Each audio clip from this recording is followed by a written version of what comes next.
আজ-জুমার 9 নম্বর আয়াতে মহান আল্লাহ তাআলা বলেন, আউযু বিল্লাহি মিনাশ শাইতানির রাজীম,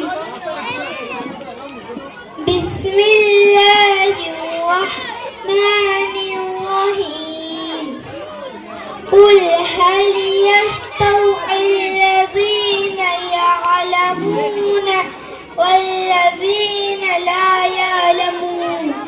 অর্থাৎ হে নবী, তুমি বলে দাও, যারা জানে এবং যারা জানে না তারা দুজন সমান নয়, এবং তোমাদের মধ্যে যারা জ্ঞানী তারা আমার উপদেশ গ্রহণ করে।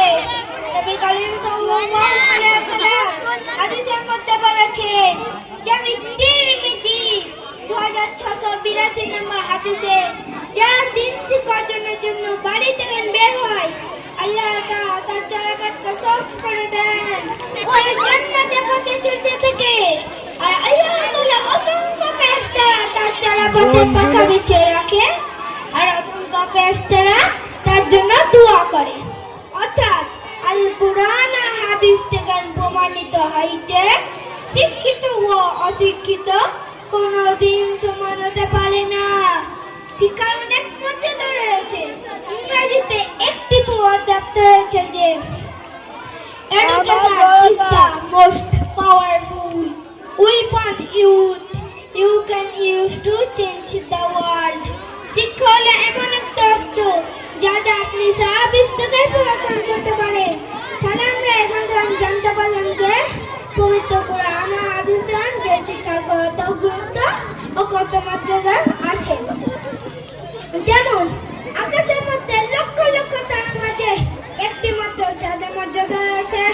যারা দিন শিক্ষা অর্জন করে তাদের জন্য গর্তের পিপীলিকা ও সমুদ্রের মাছও আল্লাহ তাআলার কাছে রহমতের দোয়া করে ও মাগফিরাতের কামনা করে। এমনকি আসমানের নিচে ও জমিনের উপরে প্রত্যেকটি মাখলুকাত তার জন্য রহমতের দোয়া করে। তাহলে আমরা এখন জানতে পারলাম যে কোরআন আর হাদিস থেকে যে শিক্ষার কত গুরুত্ব কত মর্যাদা আছে। এখানে শিক্ষা বলতে দিনী শিক্ষার কথা বলা হয়েছে। শিক্ষা হচ্ছে জাতির মেরুদণ্ড, তবে হ্যাঁ, দিন শিক্ষা একমাত্র জাতির কল্যাণ নিয়ে আসতে পারে।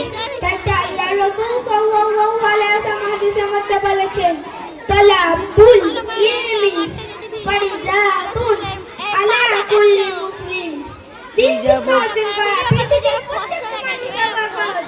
যেমন ছোট বড় বয়স্ক নারী পুরুষ সকলের উপর ফরজ করা হয়েছে। নামাজ যেমন ফরজ, রোজা যেমন ফরজ, তেমনি দিন শিক্ষা অর্জন করাও ফরজ।